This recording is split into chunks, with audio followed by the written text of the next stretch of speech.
ఒకానొక సందర్భంలో కర్ణుడు చాలా చాలా గొప్పవాడు, సహజ కవచ కుండలములతో ఉన్నవాడు. ఆయనని ఓడించడం జరాసంధుడికి సాధ్యం కాల. ఒకప్పుడు కర్ణుడు జరాసంధుడిని యుద్ధంలో ఓడించి ద్వంద్వయుద్ధానికి రమ్మన్నాడు జరాసంధుడు. ద్వంద్వయుద్ధం చేశాడు. ద్వంద్వయుద్ధం చేస్తే జరాసంధుడు ఈయన దాటి తట్టుకోలేక జరాసంధుడికి కీలు విరిగిపోయింది. అది ఎందులో? ద్వంద్వయుద్ధంలో. ఇతరుల సహాయం లేదు. ఇతరుల సహాయం లేకుండా ఇద్దరూ చేసిన యుద్ధంలో జరాసంధుడంతటి వాడు కర్ణుడి యొక్క ప్రతిభకి ఆశ్చర్యపడిపోయి ఒక నగరాన్ని బహూకరించాడు. బా, ఏమి శౌర్యం, ఏమి పరాక్రమవంతుడవాయని. ఇంతటి పరాక్రమవంతుడు అన్నిటినీ మించి పుట్టుకతో కవచకుండలాలు ఎవరికి ఉంటాయి? ఎవరికి ఉండవు. పుట్టుకతో కవచం, పుట్టుకతో కుండలాలు ఉన్నాయి అన్న మాటకు అర్థం ఏమిటి? ఆయన్ని ఓడించలేము, అది ఖచ్చితం కదా. ఓడించలేము అన్నమాట కూడా వదిలేయండి. ఓడించలేము కన్నా ఆయన్ని చంపలేము, అది సత్యం. కవచం ఉన్నంతకాలం గుండె భేదింపబడదు. కాబట్టి గుండెలు భేదింపబడనంతకాలం వీరుడు చనిపోయే అవకాశం ఉండదు. కాబట్టి సహజమైనటువంటి కవచం ఉన్నది. సహజమైనటువంటి కవచము, సహజమైన కుండలములు ఉన్నాయంటే కర్ణుడి యొక్క మరణం అంత తేలిక కాదు అన్నది ఆయన పుట్టుకలో తెలుస్తోంది. కర్ణుడు బ్రతికున్నంత కాలం మనకి విజయం తథ్యమన్న విషయం నమ్మకం కాదు అన్నది ధర్మరాజుకి తెలుసు. అందుకే ధర్మరాజుకి పుట్టుకతో మహావీరుడు కర్ణుడు అని ఒక గొప్ప నిశ్చితాభిప్రాయం. పుట్టుకతో ధర్మాత్ముడు ధర్మరాజు అని ఒక గొప్ప నిశ్చితాభిప్రాయం కర్ణుడికి ధర్మరాజు విషయంలో. వాళ్ళిద్దరికీ పరస్పర గౌరవాలు ఉన్నాయి, బయటపడరు కానీ. కాబట్టి ఈ కవచకుండలాల గురించే బెగ్గ పెట్టుకుంటూ ఉండేవాడు. ఇప్పుడు మరి ధర్మరాజు గారు ఇంత బాధపడుతుంటే ఆ కర్ణుడు ఎక్కడ కొంప ముంచేస్తాడో భారత యుద్ధంలో అని భయం. కొంప ముంచేయడం అంటే ఏంటి? అమధ్యుడు చావడు, చావనివాడు ఇతరులను చంపి తీరుతాడు, వాడు చావడండి అంటారు. ఎంతకీ చావకపోతే, యువతలవాడు ఏం చేసినా చావకపోతే, యువతలవాడు నిరుత్సాహపడ్డాక వాడే చంపేస్తాడు యువతలవాడిని. అందుకని అర్జునుడు ఏమవుతాడు? ఇది భయం ధర్మరాజు గారికి ఎప్పుడు. ఈ భయం పోవాలంటే ధర్మరాజు గారికి దేవతలు పూనుకోవాలి. ఎందుకని అంటే ధర్మం ఎక్కడున్నదో అక్కడ పూనిక ఉండాలి, ఉత్సాహం ఉండాలి, ధైర్యం ఉండాలి తప్ప ధర్మం ఉన్న చోట పిరిగితనం ఉండిపోయింది అనుకోండి, అధైర్యం ఉండిపోయింది అనుకోండి, ఇక దేవతలు ఉన్నారన్న మాటకు అర్థం ఏమిటి? అందుకని ఇంద్రుడు అన్నాడు, నేను ఆ కర్ణుని యొక్క కవచకుండలములను తీసేస్తాను, అపహరిస్తాను. అపహరించడం అంటే మీరు బాగా పట్టుకోవాలి. మహాభారతంలో నిజానికి ఇంద్రుడు అపహరించాడన్న మాట యథాతథంగా అన్వయం కాదు. అపహరించడం అంటే ఏంటి? దొంగతనం చేయడం. దొంగతనం చేయడం అంటే ఏంటి? అవతలవాడికి తెలియకుండా వాడి వస్తువు పట్టుకెళ్ళిపోతే దొంగతనం. అంతేగాని అవతలవాడిని అడిగి పట్టుకెళ్ళిపోయాడు అనుకోండి, దొంగతనం ఎందుకు అవుతుంది? కానీ కవచకుండలములను ఇంద్రుడు అపహరించెను అన్న మాట భారతంలో వచ్చింది. అసలు నిజానికి ఆ మాట ఎందుకు వచ్చింది? అసలు అలా ఎందుకు రావాలి? అలా అపహరించాడు ఆయన. ఆ కోణంలో జాగ్రత్తగా ఆ ఘట్టాన్ని పరిశీలనం చేసే ప్రయత్నం చేయండి. ఎందుకనంటే భారతంలో పైకి కనపడినంత తేలికగా ఉండదు విషయం, లోపల ఏదో ఉంటుంది అంతరార్థం. ఇంద్రుడు కర్ణుని యొక్క సహజముగా ఉన్నటువంటి కవచకుండలములను తీసుకుపోవాలనుకున్నాడు, అపహరించాలనుకున్నాడు. పోని దొంగతనం చెయ్యాలనుకున్నవాడు అందరికీ తెలిసేటట్టు చేస్తాడా? ఎందుకు చేస్తాడు? అందరికీ చెప్పాడు అనుకోండి, ఎదురింటికి వెళ్ళి పక్కింటికి వెళ్ళి అందరికీ సంక్షిప్త సందేశాలు పెట్టి ఇవాళ రాత్రి 12 గంటలకు నేను ఫలానా ఇంట దొంగతనం చేయబోతున్నాను అని చెప్తాడా? ఎవ్వరికీ చెప్పకుండా చేస్తే దొంగతనం కదా. రేపు ఇంద్రుడు వస్తాడు కవచకుండలాలకని సూర్యుడికి కూడా తెలుసు. అంటే పెదవి దాటితే కదా పృథివి దాటుతుంది. అది దొంగతనానికి సంబంధించిన వ్యూహం అందులో ఉన్నట్ట లేదు కదా. అయితే అప్పుడు ఏమనాలి మరి దాన్ని అంటే తేలిక మార్గం ఏమిటంటే పుత్రవ్యామోహము దేవతలకే వదలదు అని ఆరోపించాలి. అప్పుడు మన పుత్రవ్యామోహానికి కూడా మనకు ఒక చిన్న ఉపశాంతి ఉంటుంది. అలా ఎందుకండి అపహరించాడు అంటే ధర్మరాజు గారు బెంగపెట్టుకున్నాడు. దేనికి బెంగపెట్టుకున్నాడు? కర్ణుడు అర్జునుడిని చంపేస్తాడేమో. అప్పుడు అర్జునుడి గురించి అన్నగారే బెంగెట్టుకుంటే అర్జునుడికి తండ్రి గారిని ఇంద్రుడు గారు ఎంత బెంగపెట్టుకోవాలి? అందుకని అయ్యో ఒరే వాళ్ళ అన్నయ్య బెంగెట్టుకుంటున్నాడు, మరి తండ్రిని నేను ఏదో చెయ్యాలి కదా. పాండురాజు గారు చచ్చిపోయాడు పాపం, మరి ఇంద్రుడు ఏదో చెయ్యాలిగా. అందుకని అర్జునుడి మీద వ్యామోహంతో ఇంద్రుడు వెళ్ళాడు. మరి అప్పుడు కర్ణుడికి తండ్రి ఎవరు? సూర్యుడు. కర్ణుడి మీద వ్యామోహంతో సూర్యుడు వచ్చి చెప్పేశాడు. అప్పుడు దేవతలకి కూడా పుత్ర వ్యామోహం ఉందిగా. ఏం మా అబ్బాయి గురించి నేను ఆలోచిస్తే ఏమిటి తప్పు అని నేను సరిపెట్టుకోవడానికి నాకు ఉపశాంతి దొరుకుతుంది. అసలు భావాన్ని అపహరించడం సహజ కవచ కుండల అపహరణ. నిజంగా అంతమందికి తెలిసి దొంగతనాలు చేస్తారా? అందులో ఉన్న భావన అదే. ఇంద్రుడికి తెలిసి ఉన్నది. ఇంద్రుడు రేపు నేను వెళ్తున్నాను, రేపు కర్ణుడి దగ్గర కవచ కుండలాలు కొట్టేద్దాం అనుకుంటున్నాను అన్నాడు. సూర్యుడికి తెలిసిపోయింది. సూర్యుడికి తెలిసిపోయిందంటే ఇంద్రుడు ఎవరితో అంటాడు? దేవసభలో ఎవరితోనో అనాలి. వాళ్ళు వెళ్ళి సూర్యుడికి చెప్పేశారు. అంటే ఇప్పుడు అది దొంగతనం అవుతుందా? ఇంకోటికి చెప్పి చేసింది అసలు ఎలా అవుతుంది? అది ఎలా దానికి అపహరణం అన్న మాట అన్వయం చేద్దాం మనం? సూర్యుడికి తెలిసింది. సూర్యుడికి సహజంగా ఏమిటి? ఒక లక్షణం ఉంటుంది. ఆయన పరమాత్మ దైవం. తనని నమ్ముకున్నవాడెవరో వాడు అన్యాయం అయిపోతుంటే ఆయన చూస్తూ ఊరుకోడు. అందున ఇప్పటికే కొంత అన్యాయం అయిపోయి ఉన్నాడు అనుకోండి, ఆయనకి ఇంకా ఆదుకోకపోతే మనసు ఊరుకుంటుందా? ఇప్పటికే చెప్పలేదుగా కర్ణుడు నా కొడుకని, చెప్పనందుకు అన్యాయం అయిపోయాడుగా పాపం. చెప్పకుండా ఇంకా ఎక్కడుంటాడు? పైగా ఆయనకి ఆపద వస్తుంటే ఎలా ఊరుకుంటాడు? ఆ సూర్యుడిని ఉపాసన చేసి వచ్చినవాడు కదా కర్ణుడి యొక్క అవతారం. కాబట్టి సూర్యుడి ముందు పరిగెత్తుకుంటూ వచ్చాడు. వచ్చి కర్ణుడి ముందు నించున్నాడు. అయ్యా ఎవరు మీరు, ఏం కావాలి, ఎందుకు వచ్చారు అని అడిగాడు. అడిగితే వెంటనే సూర్యుడు అన్నాడు కర్ణుడిని ఉద్దేశించి, అమృతమయంబు సువ్యసుగుణాకర ఈ మహనీయ వస్తుయుగ్మము ఇవి ఉండునేని త్రిజగంబులయందు అశేష శత్రులోకమునకు నీవు వజ్జుడవు కావు, నిరంతర సౌఖ్య సాంద్ర మోదమున వెలుంగుదువు, ఏనిది హితంబుగా చెప్పితే మోసపోకుమి. అమృతమయంబు సువ్వే సుగుణాకర, సుగుణములకు ఆలమైనటువంటి వాడా, సముద్రము వంటివాడా, ఓ కర్ణ, నీ దగ్గర ఉన్నటువంటి 2 వస్తువులు అమృతమయములు, అమృతముతో తడిసి ఉన్నాయి. అందుకని అవి ఉన్నంత కాలము ఈ మహనీయ వస్తు యుగ్మము ఇవి యుండునేని త్రిజగంబులయందు అశేష శత్రులోకమునకు నీవు వజ్జుడవు కావు. ఈ కవచమున్నదే ఇది అమృతమయం. నీకున్న కుండలములున్నాయే అమృతమయములు. ఇవి నువ్వు ధరించి ఉన్నంత కాలం 3 లోకములలో ఉన్నటువంటి వాళ్ళు ఎవ్వరూ కూడా నిన్ను చంపలేరు. వజ్జుడవు కావు, ఓడించలేరు కాదు. సూర్యుడు మాట్లాడుతున్న మాట. 3 లోకములలో నిన్నెవ్వరు ఓడించలేరు అన్న మాట నిజమైతే ఘోషయాత్రలో గంధర్వులు ఎలా ఓడించారు? నీకున్న కుండలములున్నాయే అమృతమయములు. ఇవి నువ్వు ధరించి ఉన్నంత కాలం 3 లోకములలో ఉన్నటువంటి వాళ్ళు ఎవ్వరూ కూడా నిన్ను చంపలేరు. వజ్జుడవు కావు, ఓడించలేరు కాదు. మీరు బాగా పద్యాన్ని జాగ్రత్తగా పట్టుకోవాలి. సూర్యుడు మాట్లాడుతున్న మాట. 3 లోకములలో నిన్నెవ్వరు ఓడించలేరు అన్న మాట నిజమైతే ఘోషయాత్రలో గంధర్వులు ఎలా ఓడించారు? అర్జునుడు ఎలా ఓడించాడు? అంటే ఓడించగలరు, చంపలేరు. అంటే అవి ఉంటే కర్ణుడు ఏం చేయొచ్చు? ఎన్ని మాటలైనా ఓడిపోయి బతకచ్చు. అవి పోతే ఏమవచ్చు? ఒక్కసారి చచ్చిపోయి గొడవలు తీర్చేసుకోవచ్చు. అది తేడా. అవి ఉన్నంతకాలం చావడం, ఎన్ని మాటలైనా ఓడిపోతాడు. ఓటమికి ఏం ఇబ్బంది లేదు. అవి ఏం చెయ్యవు, ఓడిపోతాడు, పారిపోతాడు.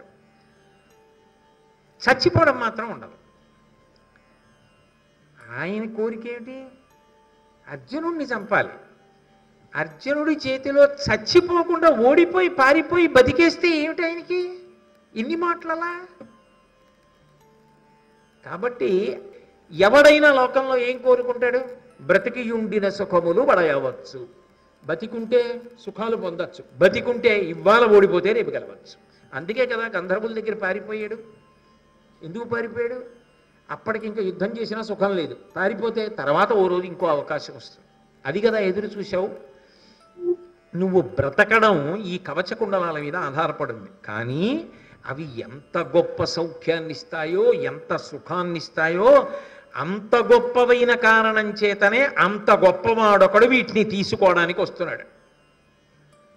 ఆయన ఎవరో కాదు, ఇంద్రుడు వస్తాడు. కాబట్టి నాయన చాలా జాగ్రత్తగా ఉండు సుమా, అవి రేపు అడుగుతాడు సుమా, వచ్చి ఇవ్వకు సుమా, వాటి మీద నీ బ్రతుకు ఆధారపడింది. అవి కాని పోయాయా ఓటమే కాదు, చచ్చిపోతావు కూడా. ప్రాణముల మీద, నా జీవితం మీద ఆసక్తి కలిగినటువంటి ఎవరో దైవస్వరూపం నన్ను కాపాడడానికి వచ్చారు చెప్పడానికి. మీరెవరో తెలుసుకోవచ్చా అని అడిగాడు. వాళ్ళు మాట్లాడుకోవడాలు కూడా ఎంత గుంభరంగా ఉంటాయో చూడండి. అక్కడికి పని అయిపోతే వెళ్ళిపోదాం అనుకున్నాడు సూర్యుడు. కానీ ఈయన ఇలా అడిగాడు కదూ. మరి ఎలాగైనా ముందు కొడుకుని రక్షించుకోవాలి, భక్తుణ్ణి రక్షించుకోవాలి, ఆయన కవచకుండా వాళ్ళని నిలబెట్టాలి. అందుకని తన యథార్థ స్వరూపాన్ని చూపించాడు. అనుడు అతడేను సూర్యుడా, మనమున నీయందు కలుగు మక్కువ కజ్జం బొనరగనుపదేశింపగ చనుదించితి అని అతడు సంభ్రమమొప్పన్. నేను సూర్యభగవానున్నయా, కేవలముగా నీకు ఒక మంచి ఉపకారం చేసి పెట్టాలి అని చెప్పి ఇక్కడికి వచ్చాను, మంచి మాటలు చెప్పాలి అని వచ్చాను. అందుకని వచ్చినవాడు ఎవరైనా నువ్వు చెప్పిన మాట విని ఆగిపోతే నాకు పని అయిపోతుంది, కాబట్టి వెళ్ళిపోదాం అనుకుంటున్నాను. కానీ మీరు ఎవరో దేవుడయ్యి ఉంటారు, దేవత అయ్యి ఉంటారు, నా యందు మక్కువ కలిగిన వారు అయ్యి ఉంటారు, లేకపోతే ఇలా ఎందుకు వస్తారు మీరెవరని అడిగావు. అందుకని నేనెవరో చెప్పవలసి వచ్చి నా రూపాన్ని చూపించాను. నేను సూర్యుడిని, కాబట్టి నా మాట విను అని చెప్పి ఆయన ఉన్న విషయాన్నంతటినీ చెప్పాడు. దేవేంద్రుడు నీకు సహజముగా ఉన్న కవచకుండలములను అపహరించాలని ప్రయత్నం చేస్తున్నాడు. కాబట్టి ఆయన రేపటి రోజున వస్తాడు. వచ్చి నీ కవచకుండలములను దానముగా అడుగుతాడు. ఎందుకంటే నీకు ఒక వ్రతం ఉంది. నువ్వు స్నానం చేసి జపం చేసుకుని ఇంటికొచ్చి సూర్యోపాసన పూర్తి చేసే లోపల ఇంటి ముందు నిలబడి ఎవరు ఏది అడిగినా లేదనకుండా దానమిస్తావు. అందుకే రేపు వస్తున్నాడు ఇంద్రుడు. వచ్చి ఇవి అడుగుతాడు. నువ్వు ఆ సమయంలో కాదు అని అనవు కాబట్టి అలాగే ఇచ్చేస్తానని ఇచ్చేస్తావు కూడా. అవి సహజముగా ఉన్న కవచకుండలములు. అదేదో గుండీలు ఇప్పిచ్చేయడానికి చొక్కా కాదు. కాబట్టి ఏం చేయాలి? కోసి ఇచ్చేయాలి. నువ్వు ఇచ్చేస్తావు కూడా. నీకున్న వ్రత పరిపాలన నిష్ట అటువంటిది. అంటే కర్ణుడి విషయంలో ఎన్ని గొప్ప విషయాలు ఉన్నాయో చూడండి. మహానుభావుడు, ఆయనే సామాన్యుడు కాడు. అలా ఇవ్వవద్దు సుమా. కపటముగా వస్తున్నాడు, నీ కవచకుండలముల కోసమే వస్తున్నాడు, నీ ప్రాణం తీయడం కోసమే వస్తున్నాడు. అంటే ఆయన ఉద్దేశం ఏమిటి తీసుకోవడంలో? నువ్వు చనిపోవాలని కదా వస్తున్నాడు. కాబట్టి నీ చావు కోరి వస్తున్నవాడు నీ దగ్గర దానం అడగగలిగిన మిత్రుడు ఎందుకు అవుతాడు? నీ క్షేమమును కోరినవాడు ఎందుకు అవుతాడు? అందుకే నిర్ద్వందముగా ఇవ్వనని చెప్పేశాయి అని సూర్యుడు చెప్పేశాడు. చెప్పేస్తే కర్ణుడు అన్నాడు సూర్యుడి వంక తిరిగి, భూసురకోటి వేడుటయు బోడిగ ప్రాణములైన నీగిన బాస దినేశ లోకమున ప్రస్ఫుటమింతయు అట్లు కాకయున్ వాసవుడట్టే నన్నడుగవచ్చు ప్రియంబడి నాకు ఒక్క బ్రాతే సురలోక వందిత మదిం కవచంబును కుడలంబులున్. ఓ సూర్యభగవానుడా, నాకు ఒక వ్రతం ఉన్నది, నాకు ఒక ప్రతిజ్ఞ ఉన్నది. నేను ప్రతిరోజు కూడా అనుష్ఠానం చేసుకుని వచ్చి ఇంట్లో సూర్యోపాసన పూర్తి చేసే లోపల ఇంటి ముందుకి ఎంతమంది వచ్చి నిలబడతారో ఆ వచ్చి నిలబడిన వారు ఎవరు ఏది అడిగితే వాళ్ళ మాట కాదనకుండా నా శక్తి కొలది దానం చేస్తాను అని నా నియమం. నాకున్న సహజమైన కవచకుండలములను ఇవ్వగలిగినది నా శక్తి. ఇవ్వను అని ఎలా అనగలను? అలా అన్ననాడు నా కీర్తి పోదా? నేను పెట్టుకున్న వ్రతం భంగమైపోదా? నేను పెట్టుకున్న ఆచారము భగ్నమైపోలేదా? అప్పుడు నాకు అపకీర్తి రాదా? అన్నమాట తప్పన? వచ్చినవాడు ఇంద్రుడే కావచ్చు, అయినా కాదని నేను అనను. ఆ సమయంలో వస్తాడు కాబట్టి అడిగితే ఇచ్చేయవలసిందే. అది నా వ్రతం అంతే. కీర్తి విడువజాల కీర్తితో మెలగంగా చావు వచ్చనేని చత్తు కాని జగములోన నెల్ల సడి కంటే చావు మేలనగబరగు మాట అనగా వినవే. కీర్తిని మాత్రం నేను విడిచిపెట్టలేను. కీర్తిని విడిచిపెట్టి కేవలముగా అపకీర్తితో బ్రతకడం నా వల్ల జరిగే పని కాదు. ఒకవేళ కీర్తి కోసం నేను ప్రయత్నం చేస్తున్న కారణం చేత నాకు చావు వస్తే కీర్తి కోసం చచ్చిపోతాను తప్ప కీర్తిని వదిలిపెట్టి అపకీర్తితో బ్రతకడానికి మాత్రం ఇష్టపడ్డాను. ఇందులో చాలా పట్టుదల కనపడుతుంది. ఏ కారణము చేత వ్రతభంగము చెయ్యను, వ్రతభంగము చేసి ప్రాణములు నిలబెట్టుకున్నాడన్న అపకీర్తిని నేను పొందను. అంత పట్టుదల ఉండడం, అలా వ్రతాచరణ చేస్తాను అని చెప్పడం, వస్తున్నది సహజ కవచ కుండలాల కోసము అన్న విషయాన్ని తెలిసి కూడా ఎట్టి పరిస్థితులలో ఇచ్చేస్తాను తప్ప వాటి కోసం అబద్ధమాడి అపకీర్తితో బతకను అనగలిగినటువంటి వాడు బహు తక్కువ ఉంటారు. అసలు కర్ణుడి కన్నా ఉంటారా అన్నది కూడా అనుమానమే. అంత ధృతి చాలా గొప్పది. అయితే నీకు కీర్తి కండుతా, ఆ కీర్తి కోసం చచ్చిపోతావా అంటావేమో సూర్యభగవానుడా. ఒక్క మాట చెప్తాను విను. కీర్తి ఇచ్చు పుణ్యగతి కీర్తియా తల్లియుబోలె బ్రోచు సత్కీర్తియా ఆయువున్ సిరియు కీర్తి విహీనుడచు శవంబు దుష్కీర్తను ఎల్లచేటులను గిట్టి హరించుననండే తొల్లి భక్తార్తిహరుండు నా బరగు అంబుజసూతి జగద్ధితంబుగన్. ఓ ఇంద్రుడా, నీకు తెలియనిదా? మనిషి సంపాదించుకున్నటువంటి కీర్తి ఏది ఉంటుందో అదే పుణ్యగతినిస్తుంది.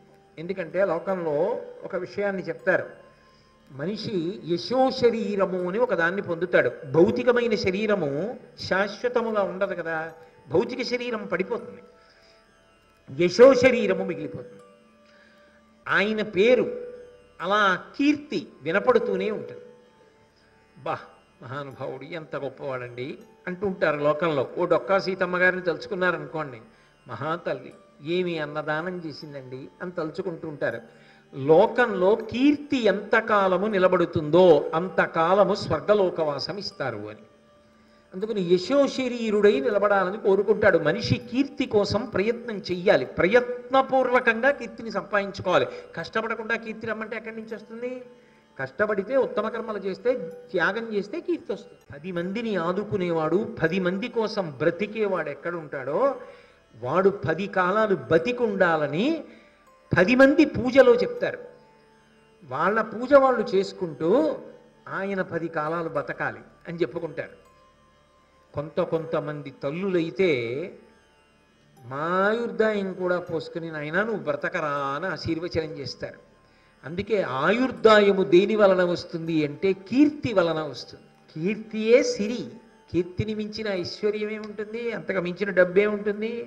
ఏ కీర్తి లేదనుకోండి జీవితంలో, వాడు ఏ ఉపకారం ఎవరికీ చేయలేదని గుర్తు దానిది. కీర్తి అంటే ఏమిటంటే ఎవ్వరికీ ఏ ఉపకారం చేయలేదు. ఎవ్వరికీ ఏ ఉపకారం చేయని వాడు ఎవరికి తెలుస్తాడు? దుష్కీర్తను ఎల్లచేటులను గిట్టి హరించుననండే. అన్ని ఉపద్రవాలు ఎందుకు వస్తాయంటే అపకీర్తి వల్ల వస్తాయి. అపకీర్తి సంపాదించాడంటే దాని అర్థం ఏంటి? లోకాన్ని బాధపెట్టాడనేనా?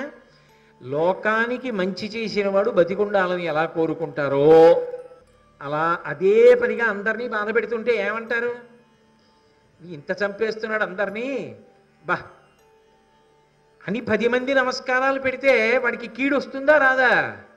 అందరూ లోకం నింద చేసేసింది అనుకోండి, వాడికి కీడు వస్తుంది. అన్ని కీడులకు మూలం అపకీర్తి, అన్ని సుఖాలకి మూలం కీర్తి.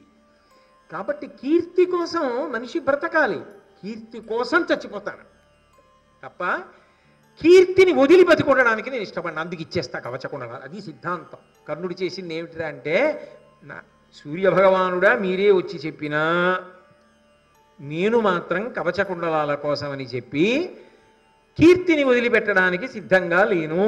కాబట్టి అటువంటి కీర్తి ఏది ఉందో అది మనిషి ప్రయత్నపూర్వకంగా సంపాదించి నిలబెట్టుకోవాలని తొల్లి భక్తార్తిహరుండు నా వరగు అంబుజసూతి జగద్ధితంబుగన్. సృష్టికర్త అయినటువంటి చతుర్ముఖ బ్రహ్మగారే ఒకానొకప్పుడు లోకములన్నిటికీ కూడా దీన్ని గొప్ప విశేషంగా చెప్పలేదా? కాబట్టి నేను కీర్తితో ఉండడానికే ఇష్టపడతాను. అంతేకాదు, నేను ప్రయత్నపూర్వకంగా చేసుకున్నటువంటి ప్రతిజ్ఞలు కొన్ని ఉన్నాయి. ఆ ప్రతిజ్ఞ అతిక్రమించను. అది నిజంగా క్రమశిక్షణ. కొంతమందికి జీవితంలో క్రమశిక్షణ ఉంటుంది. వాళ్ళు అలా పెట్టుకుంటారు. ఏది ఏమనివ్వండి, జీతం వచ్చిన తరువాత ఒక 500 రూపాయలు తీసి పక్కన ఒక డబ్బాలో పెట్టేస్తా. అది కొంత అయ్యాక ఏదో ఒక మంచి పనికి వెచ్చించి ఖర్చు పెట్టేస్తా. మంచి పని అంటే ఇంట్లో కుర్చీ కొనుక్కోవడానికి కాదు, ఎవరికో ఎక్కడో ఏదో అవసరం నేనున్నాను అని ఆదుకోవడానికి ఖర్చు పెట్టేస్తాను. నా సంపాదనలో ప్రతి నెల ఒక 500 రూపాయలు నాది కాదు. అది ఒక 5,000 అయిన తరువాత అవసరంలో ఉన్నాడని నా మనసు నమ్మేటట్టుగా ఎవడు కనబడతాడో వాడికి ఇచ్చేస్తాను. అది నేను సమాజము కొరకు, తద్వారా నా జీవుడి అభ్యున్నత కొరకు నేను సంపాదిస్తున్నది. అన్నిటికన్నా జీవితంలో గొప్ప విషయం ఏంటంటే ఒక మంచి సంకల్పం కలగడం. అది ఎట్టి పరిస్థితుల్లోనూ కాదనడానికి వీల్లేదు. మంచి సంకల్పం కలగడమే గొప్ప.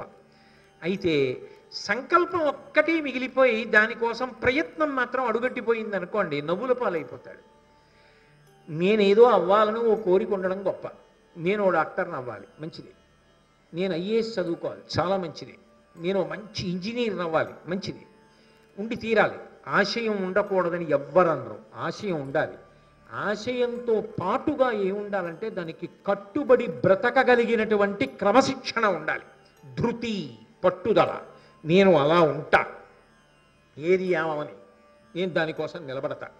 నువ్వు ఏది చేస్తున్నావో అది రేపు చేయడానికి సంతోషం ఉండాలి, ఎల్లుండి చేయడానికి సంతోషం ఉండాలి, ఆ తర్వాత చేయడానికి సంతోషం ఉండాలి. అది అధర్మం మాత్రం కాకుండా ఉండాలి. మీరు చెప్పినట్టు సంతోషంగానే చేస్తున్నానండి అని చెప్పి చెయ్యకూడనివి చేయమని కాదు. చెయ్యవలసిన వాటి విషయంలో సంకల్పం ఎంత గొప్పదో అది చెయ్యడానికి చేసే ప్రయత్నంలో సంతోషాన్ని పొందడం అంత గొప్పగా ఉండాలి. పుస్తకం చదవడం అంత సంతోషంగా ఉండాలి. అబ్బా చదవాలని తలకొట్టుకు చదవకూడదు. అబ్బా నా అదృష్టం చదువుతున్నానని చదవాలి. నా అదృష్టం పూజ చేస్తున్నానని చెయ్యాలి. నా అదృష్టం భోజనం చేస్తున్నానని చెయ్యాలి. అది జీవితంలో ఉండవలసిన పూని. అది ఉన్న చోట విజయం ఉంటుంది, అది ఉన్న చోట కీర్తి ఉంటుంది. తప్ప సంకల్పం మంచిదై అనుష్ఠానము బలహీనమైపోతే, ఆచరణ యందు తట్టుకోలేక ఎవడు చేస్తాడని బెంగెట్టేసుకుంటే వాడు సాధించలేడు. చెయ్యడంలో సంతోషంతో దానికోసం సాధన చేసిన వాడెవడో వాడే కృతకృత్యుడై కీర్తిని సంపాదించి చాలామందికి ఆదర్శప్రాయుడవుతాడు. ఇదొక్కటి జీవితంలో పట్టుకోగలిగితే మీరు అనుకున్నది మీరు కాగలరు. ఇదొక్కటి చేత కాకపోతే జీవితంలో పక్కన ఉన్న హుండీలో 10 రూపాయలు పెట్టి ఇంకోటికి ఇవ్వడం కూడా సాధ్యం కాదు. కాబట్టి మనిషికి సంకల్పం ఉండాలి. ఆ సంకల్పము చేత అన్ని అవసరముల కన్నా అవసరం కూడా కావాలి. అందుకని నాకు కొన్ని ప్రతిజ్ఞలు ఉన్నాయి. ఆయన అన్నాడు, ఒకటి కాదు సూర్యభగవానుడా, ఇంకా చాలా ఉన్నాయి నాకు, విను ఒక్కసారి చెప్తాను అని చెప్తున్నాడు. దానం చేసే వేళ ఒకటి ఉంటుంది. ఆ వేళలో శక్తి వంచన లేకుండా దానం చేస్తా. 2, శత్రువు ఎంత బలవంతుడైనా యుద్ధ భూమిలోకి వెళ్ళాక సంహరించడానికే ప్రయత్నిస్తాను. వాడు బలవంతుడని మాత్రం యుద్ధం చేయకుండా పారిపోను. యుద్ధం చేశాక తర్వాత వేరే విషయం.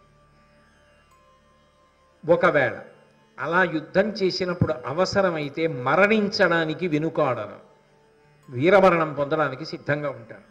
ఎంతటి శత్రువు అవనివ్వండి, కర్ణా శరణం కాపాడు అని వస్తే శరణిచ్చేస్తాను, రక్షిస్తాను, తప్ప చంపను. ఎంత శత్రువైనా కానీ, స్త్రీలు కానీ, చిన్నపిల్లలు కానీ, వయోవృద్ధులు కానీ, దీనులు కానీ, నేను చాలా కష్టంలో ఉన్నానని అంటే నాకు ఎన్ని పనులున్నా పక్కన పెట్టి ముందు వాళ్ళ రక్షణ చూస్తాను. అలాగే ఇటువంటి నియమాలు కొన్ని పెట్టుకున్నాను. ఈ నియమాలను అతిక్రమించను. వీటిని పరిపాలన చెయ్యడం నా కీర్తికి కారణం. అవి నా జీవిత విధానంలో అంతర్భాగాలు. వాటిని వదిలిపెట్టి ఉండడం నాకు సంభవం కాదు సూర్యభగవానుడు. అందుకని నేను ఇంద్రుడే వచ్చినా, ఏ వేషంలో వచ్చినా, రావలసిన వేళలో వచ్చి అడిగితే మాత్రం ఇచ్చేస్తాను. ఆ విషయంలో మారుమాట లేదు. నాకు కీర్తి ప్రధానం. సూర్య భగవానుడు చెప్పవలసినటువంటి మంచి మాటలన్నీ చెప్పిన తరువాత కర్ణుడు జవాబిస్తూ తన యొక్క ప్రతిజ్ఞలను గురించి చెప్పి, నేను మాట తప్పలేను, ఎవరైనా వచ్చి ఫలానాది కావాలి అని నన్ను యాచన చేస్తే వాళ్ళకి ఇవ్వకుండా ఉండడం మర్యాద కాదు, అసత్యమునకు నేను భయపడతాను, ఇటువంటి దానం చేస్తానన్నది నా ప్రతిజ్ఞ కనుక నేను సూర్యోపాసన చేసేటటువంటి సమయం లోపల, అది పూర్తయ్యే లోపల వచ్చినటువంటి కోరిక తీర్చకుండా ఉండలేను కనుక అలా ఇంద్రుడే వచ్చినా అడిగినది నా సహజ కవచ కుండలములే అయినా వాటిని నేను ఇచ్చేస్తాను అని చెప్పడం జరిగింది. దానితో పాటుగా అసలు మనిషికి కీర్తి ఎంత అవసరమో, ప్రయత్నపూర్వకంగా మనిషి కీర్తిని సంపాదించుకునేటటువంటి ప్రయత్నం అవిశ్రాంతంగా ఎలా చెయ్యవలసి ఉంటుందో, దాని చేత మనుష్య జన్మ ఎలా సార్థక్యం పొందుతుందో కర్ణుడు సూర్యభగవానుడితో ప్రస్తావన చేసిన తరువాత జవాబు చెప్తూ సూర్యుడు ఒక మాట అంటాడు. నిజమే కర్ణ, మనిషి కీర్తిని సంపాదించవలసిందే, కానీ ఆ కీర్తిని ఎలా సంపాదించాలి అంటే అందరూ సంతోషంగా ఉండేటటువంటి విధానంలో కీర్తిని సంపాదించాలి. ఒక వ్యక్తి కీర్తిని సముపార్జిస్తున్నప్పుడు ఆయన భార్య కూడా ఆ ప్రక్రియ యందు సంతోషాన్ని పొందాలి, ఆయన బిడ్డలు సంతోషం పొందాలి, ఆయన బంధువులు, ఆయన స్నేహితులు, ఆయన చుట్టూ ఉన్నవారు కూడా సంతోషం పొందాలి. తన భార్య, తన బిడ్డలు, తన బంధువులు, తన స్నేహితులు చిట్ట చివరికి తానే సర్వనాశనం అయిపోయి కీర్తిని పొందితే దాని వలన ఏమిటి ప్రయోజనం? అలా ఎవరైనా కీర్తిని పొందే ప్రయత్నం చేస్తారా? పైగా ఇప్పుడు నిన్ను అడిగేటటువంటి దానం కేవలముగా ఏదో లేక ఒకడు వచ్చి ఉన్నవాడి దగ్గర పుచ్చుకుంటున్నది కాదు, పైగా పుచ్చుకునేవాడికి ఉపయోగపడుతుందన్న నమ్మకం కూడా లేదు. ఈయన సహజ కవచ కుండలములను కోసి వచ్చిన వాడికి ఇస్తే ఆయన ఏం చేసుకుంటాడు వాటిని? అవి ఆయన తొడుక్కోవడం కుదరదు. కాబట్టి ఇటువంటి దానాన్ని నువ్వు ఇవ్వడం చేత నేను మాట తప్పను అనేటటువంటి కేవలము సత్యప్రతిష్ఠ, ఆ సత్యమునందు నేను నిలబడతాను, ప్రతిజ్ఞ మీరను అన్న ఒకే ఒక్క పట్టుదలతో నువ్వు దానం చేస్తే చిట్ట చివరికి అవధ్యుడవైనటువంటి నీవు వధ్యుడవైపోతావు, అంటే యుద్ధమునందు మరణిస్తావు. అలా యుద్ధమునందు మరణిస్తే శరీరం పడిపోతుంది. శరీరము పరమేశ్వరుడిచ్చినటువంటి అపూర్వమైన కానుక. అందరి శరీరాలు పడిపోతాయి, కానీ నీ శరీరం పడకుండా ఈ సహజ కవచ కుండలములు ఉన్నాయి. వాటిని ఇచ్చేయడము అంటే నువ్వు కూడా మరణించడానికి సిద్ధపడిపోయినట్టు. అందరిలా మరణించకుండా ఉండడం నీకు సాధ్యం కాదు, అవధ్యుడవై ఉండలేవు. కాబట్టి యుద్ధమునందు వధింపబడతావు కనుక ఇది నీ ప్రాణములకు సంబంధించిన విషయం కాబట్టి దీనిని ఇచ్చేస్తాను అని ఎందుకు మంకుతనం పడతావు? అలా ఇచ్చి తన శరీరాన్ని తాను ఎవడైనా పడగొట్టుకుంటాడా?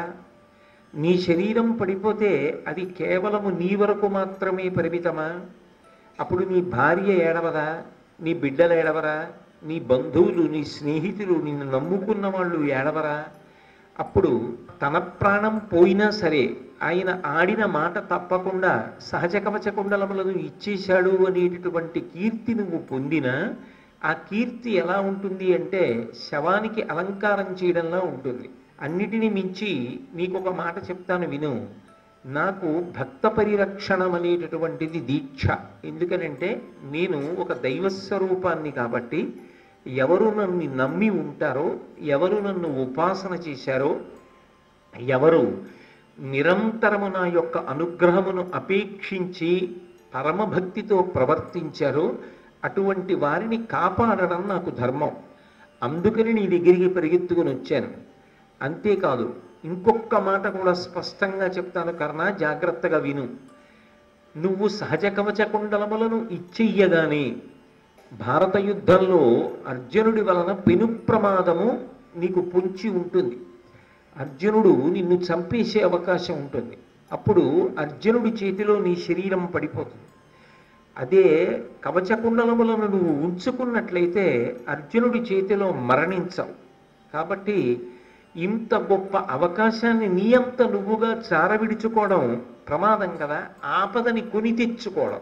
ఎవరైనా ఆపదని తప్పుకోవడానికి ప్రయత్నిస్తారు, నువ్వు ఆపదని కొని తెచ్చుకుంటున్నావు. ఇది చెయ్యకూడని ప్రయత్నం కదా.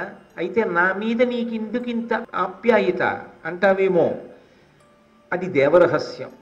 తెలియవలసిన సమయంలో నీకు తెలుస్తుంది. నేను నీ తండ్రిని అని చెప్పలేదు, చెప్పకుండా ఈ దేవరహస్యం నీకు ఒకానొక కాలమునందు తెలుస్తుంది. తెలిసిన తరువాత నువ్వు దీన్ని అర్థం చేసుకుంటావు. ఎందుకంటే ఇది జరిగింది ఆరణ్య పర్వంలో. కుంతీదేవి వెళ్ళి అడిగినటువంటి సందర్భం ఉద్యోగ పర్వం. ఆరణ్య పర్వం తర్వాత విరాట పర్వం, విరాట పర్వం తర్వాత ఉద్యోగ పర్వం. అందుకని ఉద్యోగ పర్వంలో కుంతీదేవి మాట్లాడుతూ నువ్వు నా పుత్రుడివి అని చెప్పినప్పుడు మాత్రం సూర్యమండలం నుంచి సూర్యుడు మాట్లాడాడు. అవును, ఆవిడ చెప్తున్నది సత్యమే, ఆమె నీ తల్లి, ఆమె చెప్పినట్టుగా ప్రవర్తించు అని. కానీ ఆరణ్య పర్వంలో దేవేంద్రుడు ఈ కవచకుండలములను తీసుకెళ్లడానికి వచ్చిన సందర్భంలో మాత్రం సూర్యుడు నేను నీ తండ్రిని అన్న మాట కర్ణుడితో చెప్పలేదు. ఇది దేవరహస్యము అన్న మాట మాత్రమే చెప్పాడు. కానీ ఈ రహస్యమేమి అన్నది ఒకనాడు నీకు విదితమవుతుంది. కానీ ఇప్పటికి నేను చెప్పిన మాట విను చాలు అంటే కర్ణుడు అన్నాడు, నాకు అన్నిటికన్నా జీవితంలో భయం అసత్యం గురించి. నేను యమదండన గురించి, యమపాశము గురించి, యమధర్మరాజు గారి గురించి కూడా భయపడను, కానీ అసత్య దోషమునకు భయపడతాను. కాబట్టి నేను ఇస్తాను అని ప్రతిజ్ఞ చేశాను. ఆ సమయమునందు వచ్చిన వాళ్ళకి అడిగిన వస్తువు ఇస్తాను, నా శక్తి వంచన లేకుండానని. రేపటి రోజున రావలసిన సమయంలో వచ్చి దేవేంద్రుడు అర్థిస్తే నేను ఇవ్వవలసిందే, లేకపోతే నాకు అసత్య దోషం వస్తుంది. నేను ఆ అసత్య దోషాన్ని తట్టుకోలేను. 2, మీరు చెప్పేది ఏమిటి? నేను కానీ ఈ సహజ కవచ కుండలములను ఇచ్చేస్తే నాకు ఆపద వస్తుంది, అర్జునుడి చేతిలో నాకు మరణం కలుగుతుందని మీరు భయపడుతున్నారు. కానీ నేను ఒక్క విషయాన్ని మనవి చేస్తాను సూర్యభగవానుడా, జాగ్రత్తగా వినండి. నేను ద్రోణాచార్యుల వారి దగ్గర అనేకమైనటువంటి అస్త్రములు పొందాను. పరశురాముణ్ణి సేవించి పరశురాముడి దగ్గర ఎన్నో అస్త్రములను సంపాదించాను. అనేక దివ్యాస్త్రములు నా దగ్గర ఉన్నాయి. ఇన్ని దివ్యాస్త్రములు నా వద్ద ఉండగా అర్జునుడు నన్ను ఏదో చేస్తాడన్న భయం అక్కర్లేదు. నేను ఈ దివ్యాస్త్రములను ప్రయోగించడం ద్వారా అర్జునుడిని నిగ్రహించగలిగినటువంటి శక్తి నాకున్నది. కవచకుండలములు లేనంత మాత్రము చేత నాకు వచ్చేటటువంటి ఇబ్బంది లేదు.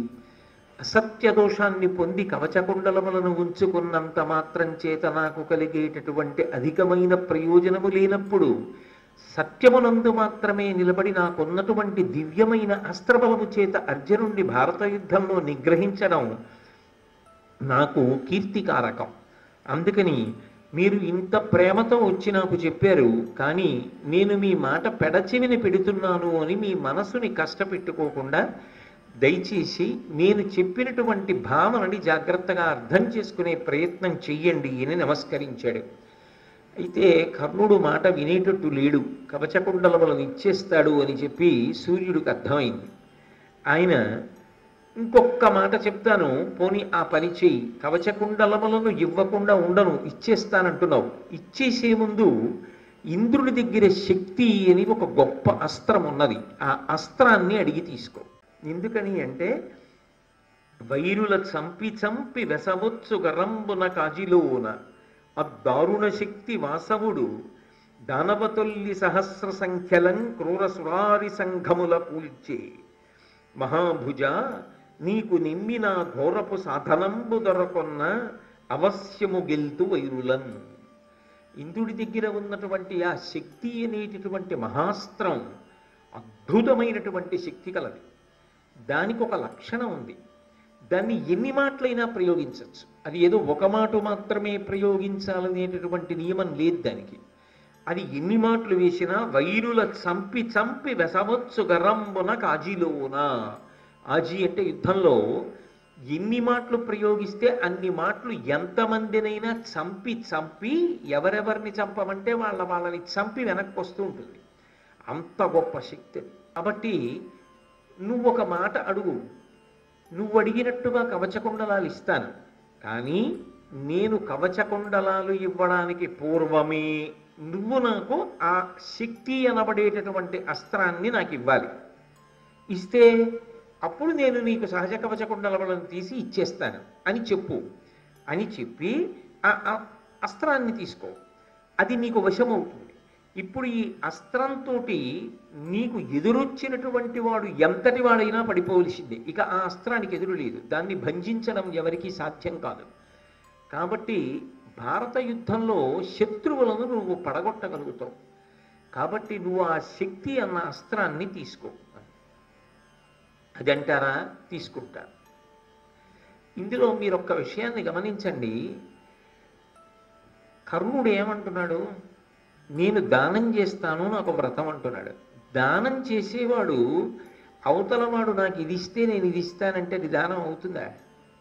అలా ఎలా అవుతుంది అసలు? ఏమీ ఆశించకుండా ఇదం నమమా, ఇది నాది కాదు అని చతుర్థీ విభక్తి వేసి దానం చేస్తే అది అవతల వారికి దానం ఇచ్చారు అంటారు. అంతే తప్ప మీరు నాకు ముందు ఇది ఇస్తే నేను మీకు ఇది ఇస్తా అంటే అది దానం అవుతుంది అని చెప్పడం కుదురుతుందా? కుదరదు. అందుకే ఆయన అంతకాలము దానములు చెయ్యలేదని చెప్పడానికి మాత్రం సాధ్యం కాదు. ఆయనకి వ్రతం ఉన్నది, ఆయన దానములు చేశాడు. మహానుభావుడు, ఎంతో కీర్తి సంపాదించిన వాడే. కానీ ఇంద్రుడికి కవచకుండలాలు ఇచ్చేటటువంటి సందర్భంలో మాత్రం సూర్యుని యొక్క బోధని అనుసరించి కర్ణుడు కవచకుండలములను దానము చేశాడు అని చెప్పడం మాత్రం యథార్థానికి అంత తేలిక విషయం కాదు. ఎందుకంటే దానమునకు సంబంధించినటువంటి నియమము ఈ ప్రత్యేకమైనటువంటి సందర్భమునందు అన్వయమైంది అని చెప్పడం కుదరదు. నేను ఎంత పెద్దది దానం చేయనివ్వండి, రూపాయి కాసు అవతల వారి దగ్గర పుచ్చుకున్నా అది దానం అవ్వదు. ఎందుకంటే ప్రతిఫలం పుచ్చేసుకున్నాను కాబట్టి ఈ వస్తువుని వేరొక ప్రతిఫలానికి ఇవ్వడం అవుతుంది తప్ప ఏమీ ఆశించకుండా ఇతరులకు ఇచ్చినదే దానం అవుతుంది. అందుకే అది దానం అవుతుంది అన్న విషయంలో స్పష్టత లోపించడం జరిగింది. సరే, మరునాడయింది. ఆయన గంగానదికి వెళ్ళాడు, మంత్రోపాసన చేశాడు, వచ్చి సూర్యనారాయణుడికి నమస్కారం చేస్తున్నాడు. అందులో ఇంద్రుడు కూడా వచ్చాడు. భిక్షాందేహి అన్నాడు. వచ్చిన వాళ్ళందరినీ పంపిస్తూ ఈయన దగ్గరికి వచ్చాడు. ఏం కావాలని అడిగాడు. నీకు సహజముగా ఉన్నటువంటి కవచకుండలములను నాకు ఇయ్యి, మాట తప్పకుండా ఈ వేళ లోపల వచ్చిన వాడికి అడిగినది ఇస్తానని నీకు వ్రతం, కాబట్టి నేను అడిగినది నాకు ఇయ్యి అన్నాడు. అంటే ఆయన కొంతసేపు వాదించాడు. ఏం చేసుకుంటావు, నేను నా కవచకుండలాలు కోసి ఇచ్చేస్తే? అవి నాకు శరీరములో అంతర్భాగం, నేను పుట్టినప్పుడు ఉన్నాయి. నేను ఒకవేళ నా శరీరాన్ని కోసి ఉత్తరించి కవచకుండలములను తీసేసి నీకు ఇచ్చేసినా అవి నువ్వు వాడుకోవడానికి పనికిరావు కదా, ఇతరులకు ఇవ్వడానికి పనికిరావు కదా. నా శరీరము వికృతమైన రూపాన్ని పొందుతుంది కదా. మరి అటువంటప్పుడు ఆ కవచకుండలములే కావాలని ఎందుకు పట్టుపడతావు? నీకు అనేకమైన గోవులు ఇస్తాను, భూములు ఇస్తాను, సువర్ణం ఇస్తాను, రజితం ఇస్తాను, వెండి బంగారం ఇస్తాను, నీకు ఇంకేమైనా కావాలా అడుగు. అంతే తప్ప ఆ సహజ కవచకుండలములు మాత్రమే ఎమ్మని మంకు పట్టు కూర్చుంటావేమిటి? దాని వలన ప్రయోజనం ఒకటి ఉండాలి కదా. తీసుకుంటే నీకు ప్రయోజనము లేదు, నాకు అప్రయోజనము, కాబట్టి ఎందుకు అడుగుతావు? ఇంకోటి ఏమైనా అడుగు అన్నాడు. దానికి దానం అడిగినది ఇచ్చేస్తాను అన్నప్పుడు ఈ చర్చకి కూడా అవకాశం ఉండదు. ఎందుకంటే మరి ఘోరమైన వ్రతాలు పట్టినప్పుడు ఫలితాలు కానీ ఆచరణ కానీ అంత క్లిష్టంగానూ ఉంటాయి. అయితే శరీరాన్ని కోసివ్వడం అనేటటువంటిది అంత తేలిక విషయం కాదు. కారణం లేకుండా అసందర్భంగా అవతల వాళ్ళు అడిగినప్పుడు కర్ణుడు మాట్లాడడం కూడా తప్పు అని నిర్ధారించేయడం సాహసం అవుతుంది. ఎందుకనంటే ఎవరైనా తన శరీరాన్ని ముందు కాపాడుకోవాలి. శరీరమాద్యంకులు ధర్మసాధనం అని కదా. అయినప్పుడు కవచకుండలములను కోసి ఇవ్వడానికి ముందర వీటి వలన నీకేం ఉపయోగం, నీకు ఇతర పదార్థములను ఇస్తాను అని కర్ణుడు అనడం దోషము అని అనేయడం మహాసాహసం. అలా అనడం కుదిరే విషయం కాదు. కర్ణుడు ఆపాటి స్వాతంత్ర్యం తీసుకోవచ్చు. అయితే ప్రతిఫలం అడిగి దానం చేయడంలో దోషం వస్తుందేమో కానీ ఈ మాట అనడం తప్పు అని చెప్పడం మాత్రం కొంచెం కష్టమే అవుతుంది. అయినా ఆ వచ్చిన వ్యక్తి వినలేదు. నాకు కవచకుండలములే కావాలి అని పట్టు కూర్చున్నాడు. అప్పుడు కర్ణుడు ఆ వచ్చిన వ్యక్తి వంక తిరిగి, ఎరిగితి నిన్ను నేను విభుదేంద్రుడవీయు జగత్రయంబు గ్రచ్చర భవదీయ రక్షణమునంద వెలుంగుచునుండా అట్టి నిన్నరువుగా నేను వేడుకొన యుక్తుడగాన మొరంగి నన్ను నక్కరపడి నీవు వేడుటిది కర్జమే నిర్జిత దైత్య చెప్పుమా. ఓ రాక్షస సంహారం చేసేటటువంటి దేవేంద్రుడా, ఏమిటి అసలు ఈ విచిత్రం? వచ్చినవాడు వేషం కట్టి వచ్చాడు తప్ప నువ్వు ఇంద్రుడవు అన్న విషయం నాకు తెలుసు. నువ్వు నా కవచకుండలములను అపహరించి భారత యుద్ధంలో నాకు ప్రమాదాన్ని తీసుకురావడానికి వచ్చావన్న విషయం కూడా నాకు సుస్పష్టంగా తెలుసు. అయితే నాకొక్క అనుమానం, జగత్రయంబు గచ్చర భవదీయ రక్షణమునంద వెలుంగుచునుండు, మూడు లోకములను రక్షించడానికి కావలసిన సామర్థ్యము నీ దగ్గర కదా ఉంది. మూడు లోకములను కాపాడేవాడివి నువ్వు కాబట్టి అట్టి నిన్నరువుగా నేను వేడుకొన యుక్తుడగాక నేను నీ దగ్గరికి రావాలి. అయ్యా నాకు ఇది ఇప్పించండి, నన్ను నేను రక్షించుకుంటానని నేను అడగాలి. కానీ ఇదేం విచిత్రం, నా దగ్గరికి నువ్వొచ్చి చెయ్యి జాపి భిక్షాందేహి అంటూ అర్థిస్తున్నావు. దేనికి నీకేం ఉపయోగపడుతుందని అడుగుతున్నావు? ఇది ఆశ్చర్యం కదా. ఇంద్రుడంతటి వాడి దగ్గరికి ఇతరులు పెడతారు, నిజానికి నేను కూడా రావాలి. నువ్వొచ్చి నా దగ్గర చెయ్యి చాపుతున్నావు ఏమిటి? భువినెందును దుర్జయుడైన నీకు ఎంతటి గొప్పవాడైనా సరే నీ దగ్గరికి రావలసిందే, వచ్చి నిన్ను అర్థించవలసిందే. కానీ ఇవాళ నువ్వు నన్ను అర్థిస్తున్నావు. మొరంగి నన్ను అక్కరపడి నీవు వేడుటిది కజ్జమే నిర్జిత దైత్య చెప్పుమా. ఇలా అడగచ్చా చెప్పు అన్నాడు. అయినా ఆయన దేవేంద్ర రూపాన్ని పొందినప్పటికీ నేను రావలసిన సమయంలో వచ్చాను కాబట్టి నీ ప్రతిజ్ఞ నిలబెట్టుకోవడానికి నీ కవచకుండలములను నాకు ఇవ్వవలసిందే. కర్ణుడు అన్నాడు, తప్పకుండా నువ్వు కోరినట్టు కవచకుండలములను తీసి ఇచ్చేస్తాను. కానీ అవి తొడుక్కున్నవి కావు, శరీరమునందు సహజంగా ఉన్నాయి.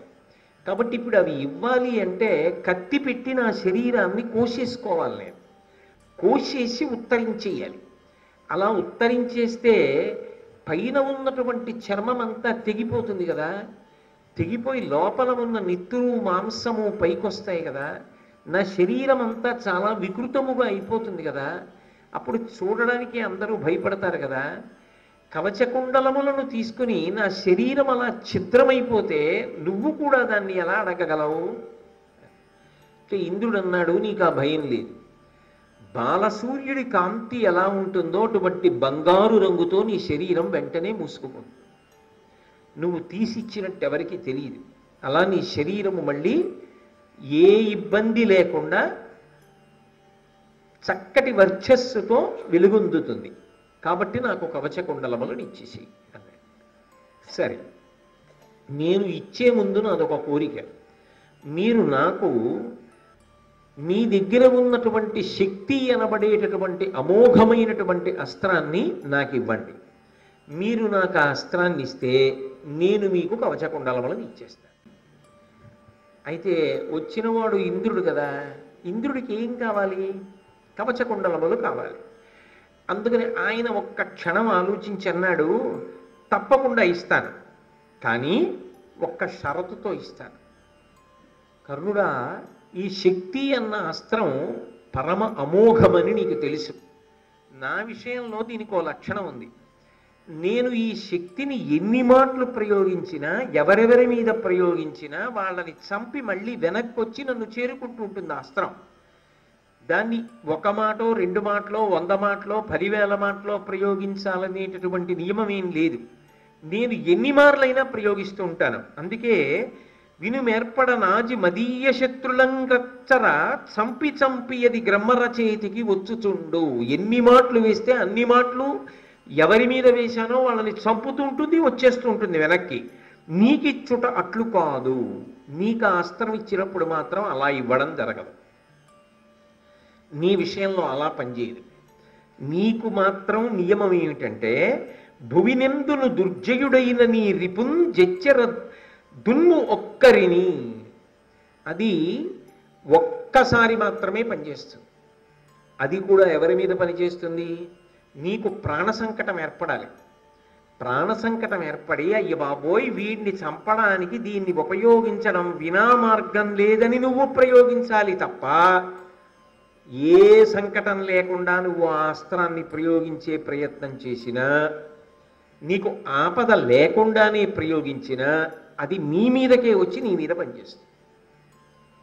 ఆ నియమానికి ఒప్పుకుంటే ఇస్తా. అది కూడా ఒక్కసారే పనిచేస్తుంది. ఆ పని చేసేటప్పుడు కూడా నీకెవరి మీదో కోపం వచ్చిందని చెప్పి వేస్తే అది పనిచేయదు. వాడు జగదేక వీరుడై ఉండాలి, సామాన్యుడై ఉండకూడదు. చాలా గొప్ప వీరుడై ఉండాలి. నీకు ఆపద ఉండాలి, ప్రాణ సంకట స్థితి ఏర్పడి ఉండాలి. అప్పుడు నువ్వు ప్రయోగిస్తే ఒక్కసారి మాత్రమే పనిచేస్తుందంటే, అలా ఒక్కడిని మాత్రమే చంపి నా దగ్గరికి వచ్చేస్తుంది. నేను ప్రయోగిస్తే ఎన్ని మాటలైనా మళ్ళీ వెనక్కి వస్తుంది. నీవు ప్రయోగిస్తే ఒకసారి పనిచేసి వెనక్కి వచ్చేస్తుంది, నా దగ్గరికి వస్తుంది. ఇక నీకు పనిచేయదు. కాబట్టి అది పెట్టి నువ్వు ఒక్కడిని చంపగలవు. నీకు ప్రబల శత్రువు ఎవరుంటాడో, ఎవరు జగదేక వీరుడై ఉంటాడో, ఎవడు సామాన్యుడు కాడో, ఎవడి వలన నీకు ప్రాణ సంకటం ఏర్పడుతుందో, ఎవడు నీ ఆపదకు కారకుడో, అటువంటి వాడిని నువ్వు చంపగలవు. అది నీకు ఇస్తాను అంటే కర్ణుడు అన్నాడు, తప్పకుండా నాకు కావలసినది, నాకున్న ప్రధాన శత్రువు ఒక్కడే. ఎవరు? ఆ ఒక్క శత్రువు మీద ఇది వేసేస్తాను చాలు. ఈ కవచకుండలములు లేకపోయినా నాకు పర్వాలేదు. ఈ కవచకుండలములు ఉంటే మాత్రం అర్జునుడి చేతిలో ఓడిపోలా. ఇప్పుడు ఈ అస్త్రం ఉంటే అర్జునుడిని పడగొట్టేస్తాను. కాబట్టి నాకు ఆ అస్త్రాన్ని నేను నా ప్రబల వైరి ఎవరున్నారో అతని మీద వేస్తాను. పేరు చెప్పలేదు. చెప్పకపోయినా మీరే చెప్పేశారు, నేనే చెప్పేశాను. ఇంద్రుడు చెప్పాడు. ఇంద్రుడు అన్నాడు నవ్వి, అది అర్జునుడి మీద వేద్దాం అనుకుంటున్నావు నువ్వు. కానీ ఒక్క విషయాన్ని బాగా ఆలోచించుకో. నీ అభిలాష మేనుమది నిక్కమెరుంగుదు, ఉగ్రశౌర్య తేజోయుతు పార్థు నోట్టునని చూచెదు. నీకది ఎలా తీరు రాధేయ, దయావిధేయుడు విధేయ జగత్రయుండు అవ్యయుండు నారాయణుడు మహాత్మునకు రక్షకుడు ఎరికివాడు సాధ్యుడే.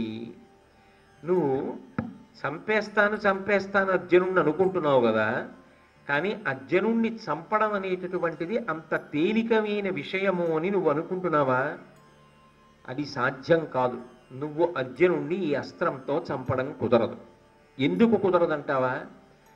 నువ్వు ఒక్కడిని చంపగలిగిన గొప్ప అస్త్రాన్ని నీ దగ్గర పెట్టుకున్నా, అది అర్జునుడి మీద వేద్దామని నువ్వు అనుకుంటే, ఆ అర్జునుణ్ణి రక్షించేటటువంటి వాడు దయావిధేయుడు విధేయ జగత్రయుడు అవ్యయుడు, అన్ని లోకములను తన శాసనమునందు ఉంచుకోగలిగినటువంటి వాడు, భక్తుల పాలిట కల్పవృక్షం లాంటి వాడు, సాక్షాత్ శ్రీమన్నారాయణుడు శ్రీకృష్ణ పరమాత్మయ్యి అర్జునుణ్ణి కాపు కాస్తున్నాడు.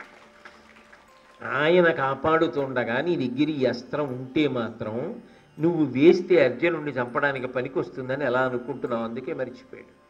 ధృతరాష్ట్రుడు అడిగినప్పుడు సంజయుడు చెప్పాడు, మేమందరం రాత్రి చెప్పేవాళ్ళం, మేము అనుకునేవాళ్ళం, పొద్దున్న కూడా గుర్తు చేద్దాం అనుకునేవాళ్ళం. తీరా అందరం యుద్ధానికి వెళ్ళిన తర్వాత మేము మర్చిపోయేవాళ్ళం, కర్ణుడు మర్చిపోయేవాడు. దానివల్ల అర్జునుడి మీద దాన్ని ప్రయోగించనే లేదు. 10 రోజులు భీష్మాచార్యుల వారు సర్వసైన్యాధిపత్యంలో ఉన్నంత కాలం అసలు కర్ణుడు యుద్ధానికే రాలేదు. తర్వాత ద్రోణాచార్యుల వారు ఆ సర్వసైన్యాధిపత్యంలో ఉండగా కర్ణుడు యుద్ధం చేసినా దాన్ని అర్జునుడి మీద కానీ లేదా ఆయనకి అర్జునుడితో తుల్యుడైన వాడెవరు? కృష్ణ పరమాత్మ.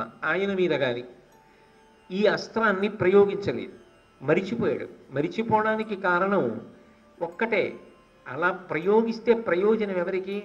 దుర్యోధనుడికి. అధర్మం నిలబడుతుంది, అది జరగకూడదు. అందుకే మరిచిపోయాడు. మరిచిపోయి దాన్ని ప్రయోగించలేదు. కాబట్టి నీవు అర్జునుణ్ణి నిర్జించలేవు. నువ్వు అనుకుంటున్నావు అర్జునుణ్ణి చంపుతానని. శ్రీమన్నారాయణుడు కాపు కాచి ఉండగా ఎన్ని అస్త్రాలు ఉంటే మాత్రం ఏం చేస్తావు కర్ణ అని ఒక్క నవ్వు నవ్వాడు. ఈ ఒక్క పద్యం మనకి బాగా వంటపడితే ఆయన అనుగ్రహం ఒక్కటి మన ఎందుండగా రాశి ఫలములు ఎలా ఉన్నా మీరు బెగ్గబెట్టుకోక్కర్లేదు కదా. అన్ని లోకములకు ఆయన అధిపతి, అందరూ ఆయనకి దాసానదాసులు. సమస్త లోకములను నియంత్రించగలిగిన కృష్ణ పరమాత్మ పొదివి పట్టి ఉండగా అర్జునుణ్ణి ఎవరు ఏం చెనకేరు. భగవద్భక్తి అనేటటువంటిది ఎంత గొప్పదో, భగవంతుని చేత రక్షింపబడుతున్న వాడి విషయంలో ఎవ్వరూ ఏమీ ఎందుకు చెయ్యలేరో ఇంద్రుడు ఆ రోజునే స్పష్టంగా కర్ణుడితో చెప్పడం జరిగింది. తదనంతరం ఆ కవచకుండలములను తీసి ఇచ్చేయడం కోసమని ఒక కత్తి తీసి తన శరీరాన్నంతటినీ కోసి ఆ కవచకుండలములను ఉత్తరించి ఇంద్రుడికి దానం చేశాడు. ఇంద్రుడిచ్చిన వరం ప్రకారంగా బాలభాను తేజంతో శరీరం అంతా మళ్ళీ చక్కటి కాంతితో కప్పబడిపోయింది. అయితే అది ప్రతిఫలం పుచ్చుకొని దానం చేశాడనండి, దాని వలన ఫలితాన్ని పొందడానికి ప్రయత్నం చేశాడనండి, తన ప్రధాన శత్రువైన అర్జునుడి మీద ప్రయోగించడానికి కావలసిన అస్త్రాన్ని ఇంద్రుడి దగ్గర పొందిన తరువాత దానం చేశాడనండి. కర్ణుడిలా అలా దానం చెయ్యగలిగినటువంటి వాళ్ళు మాత్రం లోకంలో ఉండదు. ఒడ్డున కూర్చుని ఎన్నైనా విమర్శలు చెయ్యొచ్చు, ఒడ్డున కూర్చుని ఎన్ని మాటలైనా చెప్పచ్చు, కానీ అలాంటి పని చెయ్యడం మాత్రం అంత తేలిక విషయం ఎవరికీ కాదు. అందుకే కర్ణుడు ఇటువంటి దానాన్ని చేసినప్పుడు ఆశ్చర్యం ఏమిటంటే సాధారణంగా లోకంలో జరగని అద్భుతం జరిగింది. యక్ష, కిన్నెర, సిద్ధ, సాధ్య దేవతలందరూ కూడా పైన దేవదుందుభులు మోగిస్తూ పుష్పవృష్టి కురిపించారు కర్ణుడి మీద. ఆ సంఘటన ఒక్కటి చాలు. కర్ణుడు ఎంత అద్భుతమైనటువంటి కృత్యాన్ని చేశాడు, ఎంత అసాధారణమైన దానం చేశాడు అన్న విషయం అర్థమవుతుంది. అయితే ఇందులో పెద్ద పరిశీలనాత్మకమైన విషయం ఏమిటంటే దీన్ని సాధారణంగా పిలిచేటప్పుడు ఏమంటారంటే ఇంద్రుడు కర్ణుని యొక్క కవచకుండలములను అపహరించుట అంటారు. అపహరించుట అంటే దొంగిలించుట. దొంగిలించేవాడు ఎవరి వస్తువుని దొంగిలిద్దామనుకుంటున్నారో ఆయనకి తెలియకుండా ఎక్కువ జాగ్రత్త పడతాడు. రెండు, ఇతరులకు ఎవరికైనా తెలిసినా వెళ్ళి ఆయనకి చెప్తారేమో అని ఇంకెవరికి తెలియకుండా జాగ్రత్త పడతాడు. నిజానికి ఎవరి దగ్గర పట్టుకెడదాం అనుకుంటున్నాడో ఆయనకి తెలిసిపోయింది. సూర్యుడికి తెలిసి ఉండబట్టే కదా వచ్చి కర్ణుడికి చెప్పాడు. రెండు, ఎవరి దగ్గర అసలు కవచకుండలాలు అడుగుదాం అనుకుంటున్నాడో ఆ కర్ణుడికి తెలిసి రేపు వస్తున్నాడు అని వచ్చిన వాడిని ఆయనే చెప్పాడు, నువ్వు ఇంద్రుడివి నాకు తెలుసు, ఇదెక్కడి ప్రారంభం, ఇన్ని లోకములు నేలవలసిన వాడి వచ్చి నా దగ్గర చెయ్యి చాపి నువ్వు అడుగుతున్నావు అని అడిగాడు. కాబట్టి ఒకటి, అసలు కర్ణుడికి తెలియకుండా ఆయన తీసుకున్నాడు అనడానికి అందులో పొంతనలేదు. అది అలా తీసుకునే వస్తువు కాదు, అది శరీరం కోసి తీయవలసినటువంటిది. అది కర్ణుడు సహజంగా తానే కోసి తీసి ఇచ్చాడు, అపూర్వత్యాగం. అయినప్పుడు అసలు ఇంద్రుడు అపహరించాడు అన్న మాట ఎలా వాడతారు? కర్ణుని సహజ కవచకుండలములను ఇంద్రుడు అపహరించుట అన్న మాట ఎలా అన్వయం అవుతుంది అక్కడ అంటే, అపహరణము జరిగింది, దొంగతనం జరిగింది. ఎలా జరిగింది దొంగతనం అంటారేమో, మహాభారతానికి ఒక పెద్ద మలుపు తిరిగింది దీనివల్ల. దాని చేత ఒక అపహరణము కూడా అంతర్లీనం. మీరు జాగ్రత్తగా ఆలోచించండి. మొట్టమొదట సూర్యభగవానుడు వచ్చినప్పుడు కర్ణుడితో ఏమని చెప్పాడు? ఎందుకు ఇవ్వద్దన్నాడు కవచకుండలాలు? అమృతమయంబు సువ్యసుగుణాకర ఈ మహనీయ వస్తుయుగ్మము ఇవి యుండునేని త్రిజగంబులయందు అశేష శత్రు లోకమునకు నీవు వజ్జుడవు కావు. ఈ కవచము కుండలములు కూడా అమృతత్వమును పొంది ఉన్నాయి, అమృత శక్తితో ఉన్నాయి, అమృతము చేత పూతము చేయబడి ఉన్నాయి. అందుకే ఈ కవచము ఈ కుండలములు నీ శరీరమునందు ఉన్నంత కాలము నీవు అవధ్యుడవు, నీవు మరణించవు. ఓడిపోకుండా ఉంటాడా? కుదరదు, ఓడిపోతాడు. కానీ మరణించకుండా ఉంటాడు. అయితే ఏమండి, మరణించకుండా ఉన్నవాడు అవతల వాడిని పడగొట్టడం తేలిక కదా, చంపగలడు కదా మరి అంటారా? మరి కౌరవుల వైపు అశ్వత్థామ చిరంజీవి లేడా? ఏం చేశాడు? కృపాచార్యుడు చిరంజీవి లేడా? ఏం చేశాడు? కృతవర్మ బతికి లేడా? ఏం చేశాడు? అంటే అమధ్యుడు చంపడానికి వీలు లేదు అన్నవాడు కొత్తగా కర్ణుడు ఆ జాబితాలోకి వెళ్ళక్కర్లా, అప్పటికే ఓ జాబితా ఉంది. అందులో ఎవరేం చేశారు? పాండవులు విజయం పొందకుండా ఏమీ చేయలేకపోయారు. కాబట్టి కొత్తగా కర్ణుడు అవధ్యుడైతే పాండవులకు ఏమవుతుంది? అర్జునుడి చేతిలో ఓడిపోకుండా ఉంటాడని ఏమైనా నమ్మకం ఉందా? ఏం నమ్మకం లేదు. ఆ మాటకు వస్తే అభిమన్యుడి చేతిలో కూడా ఓడిపోయాడు. కాబట్టి అర్జునుడి చేతిలో కూడా ఓడిపోతాడు. ఇంతకుముందు ఎన్ని మాటలు ఓడిపోలేదు. కానీ మీరు ఒక్కటి ఆలోచించండి, ఇత పూర్వం ఓడిపోవడం వేరు, ఇప్పుడు ఓడిపోవడం వేరు. ఇప్పుడు అర్జునుడు కర్ణుణ్ణి దారుణంగా ఓడించి ఇక ఎప్పుడూ యుద్ధభూమికి తిరిగి రావలసినటువంటి అవకాశం లేని రీతిలో తరిమి కొట్టి దుర్యోధనాదులందరినీ చంపేశారనుకోండి. చంపేశారుగా.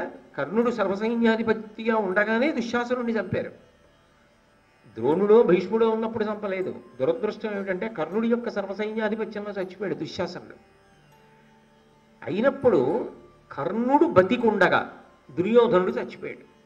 కర్ణుడు బతికుండగా దుశ్శాసనుడు చచ్చిపోయాడు. కర్ణుడు బతికుండగా శల్య ఇతర వీరులు అందరూ కూడా మరణించారు. కౌరవపక్షం ఓడిపోయి తనని నమ్ముకున్న రారాజు వీరస్వర్గాన్ని అలంకరించాడు. కర్ణుడు బతికిపోయాడు. ఎందుకంటే అవధ్యుడు, చావడం, బతికున్నాడు. ఒక్క కర్ణుడు ఎంత ప్రయత్నించినా అర్జునుణ్ణి చంపలేడు. అప్పుడు కర్ణుడు బతికి చనిపోయినట్ట. కర్ణుడు భారతంలో చనిపోతే చచ్చిపోయి బతికేసినట్ట. ఏది తేలిక?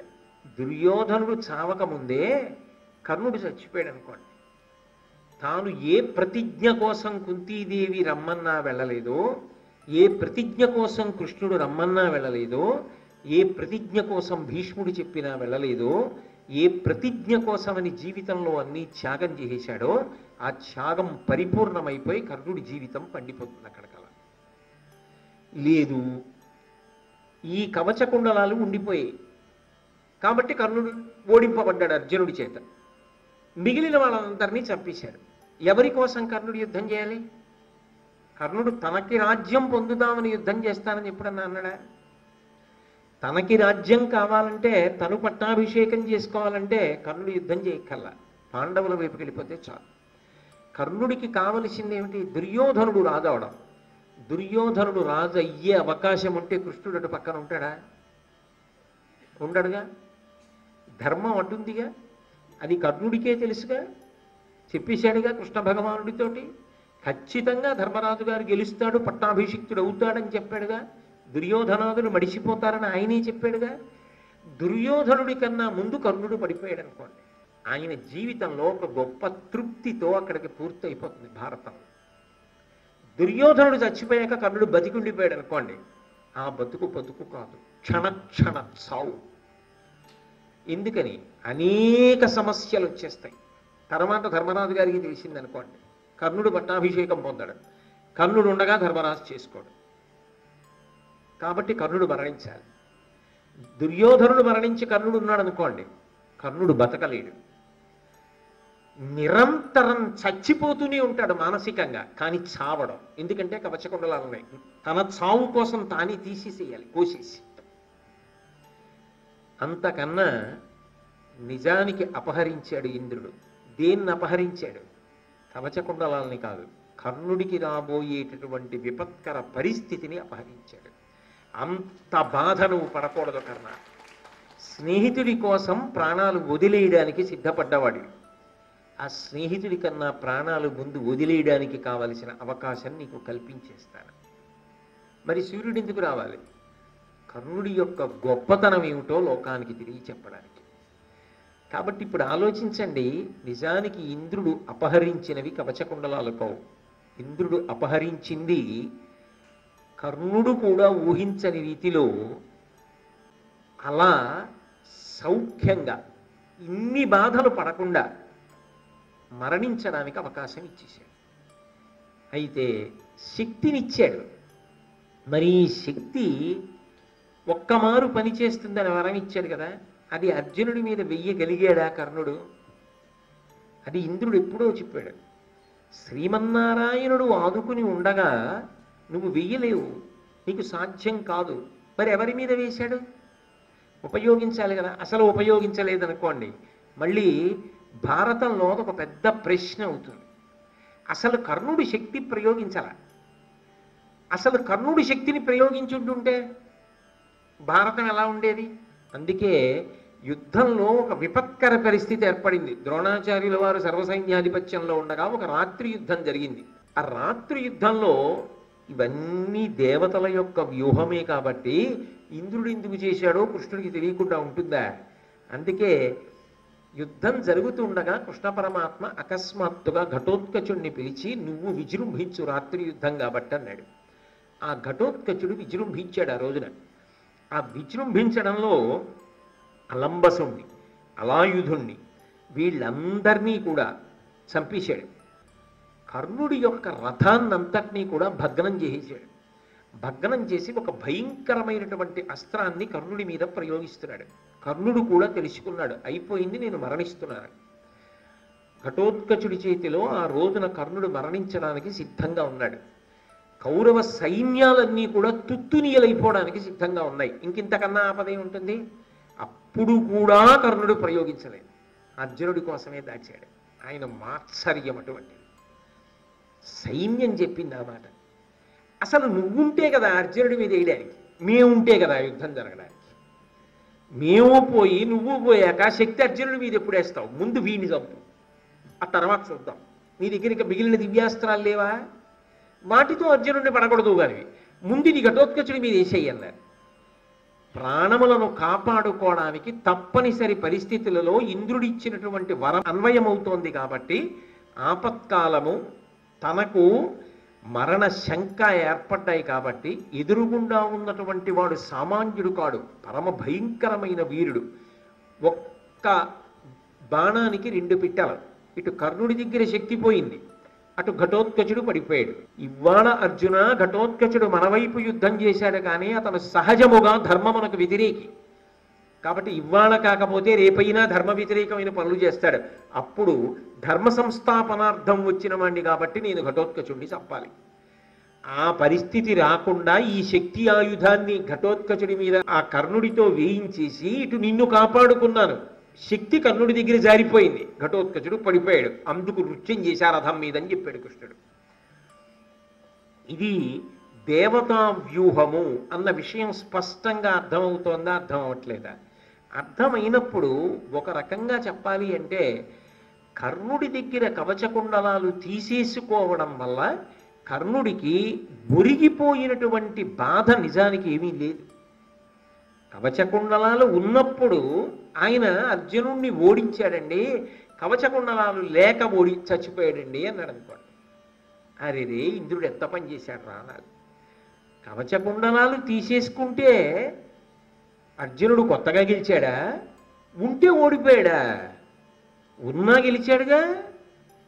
కానీ మీరు కర్ణుడి వైపు నుంచి ఆలోచించండి. భారత యుద్ధంలో కర్ణుడు మిగిలిపోయి మిగిలిన వాళ్ళందరూ చచ్చిపోయారు అనుకోండి, అప్పుడు పెద్ద బరువు అయిపోతాడు. అందరికీ బరువే. కుంతి మాత్రం తట్టుకోగలరా? కృష్ణుడు తట్టుకోగలరా? పాండవులు తట్టుకోగలరా? తానెవరో తెలిసిపోతుంది కదా. ఏం చేస్తాడు ఒక్కడు ఉండి? తనని నమ్ముకుని ఇంతకాలం పెంచి పెద్ద చేసి ఇంత స్థానం ఇచ్చాడని వాపోయాడు కదా దుర్యోధనుడు. తొడను విరిగి పడిపోయి, కర్ణ నిన్ను నమ్ముకుని వచ్చాను యుద్ధానికి, నువ్వు బ్రతికున్నావు, నేను వెళ్ళిపోతున్నాను కర్ణ అని ఒక్క మాట అన్నాడు అనుకోండి, వెంటనే చచ్చిపోవాలని కర్ణుడికి కూడా అనిపిస్తుందా? అనిపించదా? కానీ ఆ కవచకుండలములు ఉన్న కారణం చేత మరణించాడు. అప్పుడు ఆయన బ్రతికున్న ఆయనకి ఎంత బాధ. అందుకే వెళ్ళిపోవడంలోనే ఆయనకి హాయి ఉంది, సుఖం ఉంది. అందుకే వెళ్ళిపోవడానికి మార్గాన్ని సుగమం చేశాడు ఇంద్రుడు. ఏ అంశలో వచ్చిన వాళ్ళు ఆ అంశలో ప్రయోజనం అయిపోయిన తర్వాత వెళ్ళిపోవాలి. ఇంత మంచివాడు, ఆయన ఎందు చాలా సుగుణములు ఉన్నాయి, ఉన్నప్పుడు ఆయన అంత బాధపడవలసిన అవసరాన్ని కల్పించకూడదు. దుర్యోధనుడు వెళ్ళిపోకముందు కర్ణుడు వెళ్ళిపోతేనే ఆయన ఒక తృప్తితో వెళ్ళిపోతాడండి అంటాం. నేను చెయ్యగలిగినంత చేసి మిత్రమా వెళ్ళిపోతున్నానంటాడు.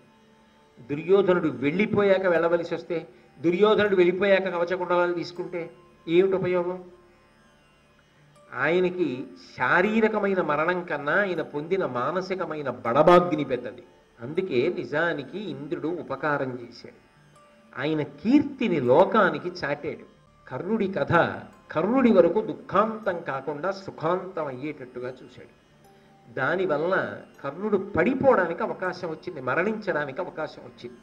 ఏది ఎలా అన్వయం చేసి చెప్పినప్పటికీ అపహరణం అన్న మాట దేనిని ఉద్దేశించి చెప్పినది అంటే, ఆయనకున్నటువంటి రక్షణ తీసి ఆయన మృత్యువునందు ఒదిగిపోయి సంతోషపడడానికి కావలసినటువంటి అనుగ్రహాన్ని ఇచ్చాడు. నిజానికి కర్ణుడు పొందవలసిన దుఃఖాన్ని తీసేశాడు. ఆపదామపహర్తారం దాతారం సర్వసంపదాం లోకాభిరామం శ్రీరామం భూయో భూయో నమామ్యహం అంటామే, అలా పనిచేశాడు ఇంద్రుడు కూడా ఇక్కడ. కాబట్టి అక్కడ ఇది కర్ణుడికి మేలే, అందుకని అపహరణం అన్న మాట వాడవలసి వచ్చింది అన్న విషయాన్ని చాలా జాగ్రత్తగా పరిశీలించినప్పుడు మనకి అర్థమవుతుంది. అందుకని ఆ విధంగా కవచకుండలాల్ని మహానుభావుడు పోగొట్టుకున్నాడు. దానితో పాటుగా శక్తి అస్త్రాన్ని పట్టుకెళ్ళి ఘటోత్కచుడి మీద వేశాడు. దేవతలు ఇచ్చినది దేనికి పనికొచ్చిందంటే దేవకార్యానికే పనికొచ్చింది.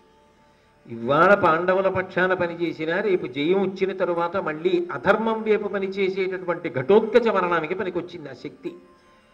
దేవేంద్రుడు వేసినా ఎలాంటి వాళ్ళ మీద వేస్తాడు? ధర్మ వ్యతిరేకుల మీద వేస్తాడు. ఇప్పుడు కర్ణుడు వేసిన ఎవరి మీద వేశాడు? ఒక రకంగా చెప్పాలి అంటే తర్వాత ధర్మ విరోధానికి పనికొచ్చేవాడి మీద వేశాడు. అంటే నిజానికి ఇప్పుడు కర్ణుడు ఎవరి పని చేసి పెట్టాడు? కృష్ణుడి పని చేసి పెట్టాడు. కృష్ణుడి చేతి పనిముట్టయ్యాడు.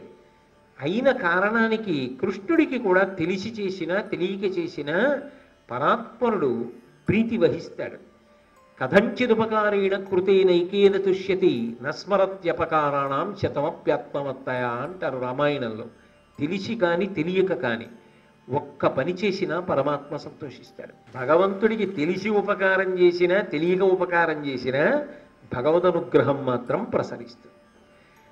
ఇలా ఉపయోగపడాలి కర్ణుడు. అందుకని నిజానికి కర్ణుడు భగవత్ సంబంధమైన కార్యమును నెరవేర్చాడు. పాండవుల వైపు ఉండి ఏం చెయ్యాలో అది నిజానికి పాండవులు కూడా చేయలేరు, ఎందుకంటే కొడుకు అవుతాడు ఘటోత్కచుడు. కానీ పాండవుల వైపు ఉండి కృష్ణుడికి చెయ్యలేని మేలు శత్రుపక్షంలో ఉండి కృష్ణుడికి చేశాడు కర్ణుడు. అది కర్ణుడి జీవితంలో ఒక పెద్ద మెరుపు. తెలిసి చేశాడా తెలియక చేశాడా వదిలేయండి, అంతిమంగా ఫలితం మాత్రం అంతే. అందుకే అదొక మహాద్భుతమైన ఘట్టం. ఏది ఏమైనప్పటికీ చరిత్రలో అసలు సహజ కవచ కుండలములతో పుట్టిన మహావీరుడు లేడు. సహజ కవచ కుండలములతో పుట్టినప్పటికీ ఎవరో అడిగారని నేను వ్రతభంగం చెయ్యను అని చెప్పి కత్తితో కోసి తీసి ఇచ్చినవాడు లేడు. అటువంటి అద్భుతమైన కీర్తి మహాభారతం మొత్తం మీద పొందిన మహానుభావుడు కర్ణుడు ఒక్కడే.